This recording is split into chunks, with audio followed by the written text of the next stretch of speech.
சொன்னதை செய்த விஜய் 200 யூனிட் மின்சார இலவச திட்டத்தில் முதல் கையெழுத்திட்ட தமிழ்நாடு சிஎம் ஜோசப் விஜய். தமிழ்நாடு அரசியலையே திரும்பி பார்க்க வைத்த ஒற்றை குரல். தமிழ்நாட்டின் புதிய முதலமைச்சராக தாவேக தலைவர் விஜய் அவர்கள் பதவியேற்றுக் கொண்டாங்க. இதுல முக்கியமான விஷயம் என்னன்னா 200 யூனிட் இலவச மின்சாரம் வந்தாலும் ஏற்கனவே இருக்கிற 100 யூனிட் திட்டம் தொடரும் அப்படின்னு அரசு தரப்புல விளக்கம் சொல்லியிருக்கிறாங்க. இந்த 200 யூனிட் இலவச மின்சார திட்டம் யாருக்கு லாபம் யாருக்கு ஏமாற்றம் என்பதை தொடர்ந்து பார்க்கலாம். பழைய 100 யூனிட் இலவச மின்சாரம் ரத்து செய்யப்படுமா என்ற கேள்விகள் தொடர்ந்து மக்கள் மத்தியில் எழுந்து வருது. குறிப்பா நடுத்தர குடும்பங்கள் மற்றும் அதிக மின்சார பயன்பாடு உள்ள வீடுகள்ல இந்த குழப்பம் அதிகமாக இருந்து வருது. இந்த நிலையில் தான் மின்சாரத்துறை ஒரு அறிவிப்பை வெளியிட்டு இருக்கிறாங்க. அதுல தற்போது நடைமுறையில் இருக்கும் 100 யூனிட் இலவச மின்சார திட்டம் தொடரும் என்றும் புதிய 200 யூனிட் திட்டம் தனி சலுகையாக அமல்படுத்தப்படுவதாகவும் தெரிவிச்சிருக்கிறாங்க.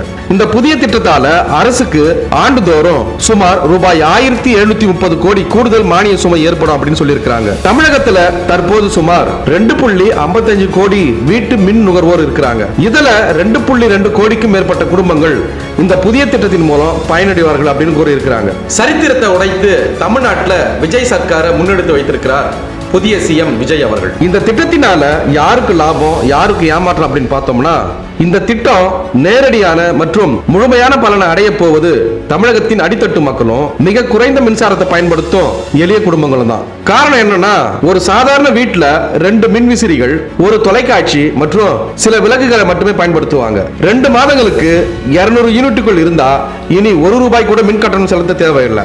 ஆனா நடுத்தர வர்க்கத்தினரை பொறுத்தவரை இந்த லாபம் ஒரு குறிப்பிட்ட எல்லையோடு நின்று விடுகிறது. தமிழக அரசின் அரசாணையின்படி 2 மாதங்களுக்கு ஒரு முறை 500 யூனிட்டுக்குள் மின்சாரம் பயன்படுத்துவர்களுக்கு மட்டுமே இந்த 200 யூனிட் இலவசம் பொருந்தும். அதாவது நீங்கள் 500 யூனிட்டுக்கும் குறைவாக பயன்படுத்தினால் கூடுதல் 100 யூனிட் சலுகை பெற்று பயனடையலாம். ஆனா 500 யூனிட்டை தாண்டும் நடுத்தர குடும்பங்களுக்கு பழைய 100 யூனிட் இலவசம் மட்டுமே தொடரும் என்று அறிவிக்கப்பட்டிருக்கு. தமிழ்நாட்டினுடைய புதிய முதலமைச்சர் விஜய் அவர்கள் 3 கோப்புகள்ல கையெழுத்திட்டு இருக்கிறாங்க. விஜய் அவர்கள் கையெழுத்திட்ட மற்ற 2 கோப்புகள் பாதுகாப்பு மற்றும் சமூக நலன் சார்ந்த முக்கிய நடவடிக்கைகளாக பார்க்கப்படுகின்றன. பெண்களுக்கு எதிரான குற்றங்களை தடுக்கவும் பெண்களின் பாதுகாப்பை உறுதி செய்யவும் பிரத்யேகமாக வேலுநாச்சியார் அதிரடிப்படை உருவாக்கப்பட்டிருக்கு. வீரமங்கை வேலுநாச்சியாரின் பெயரில் அமையும் இந்த படை மாநிலம் முழுவதும் பெண்களின் பாதுகாப்பிற்கு அரணாக இருக்கும் என கூறப்பட்டிருக்கு. அதுக்கு அடுத்ததா இதே போல தமிழகத்துல இளைஞர்களை சீரழிக்கும் போதைப் பொருள் புழக்கத்தை முற்றிலுமா ஒழிக்க போதைப் பொருள் தடுப்பு படை, அதாவது ஆன்டி ட்ரக் டாஸ்க் போர்ஸ் அமைக்க முதல்வர் அவர்கள் உத்தரவிட்டிருக்கிறாங்க. இது சமூகத்தின் எதிர்கால நலன் கருதி எடுக்கப்பட்ட மிக முக்கியமான நடவடிக்கையாக கருதப்படுகிறது.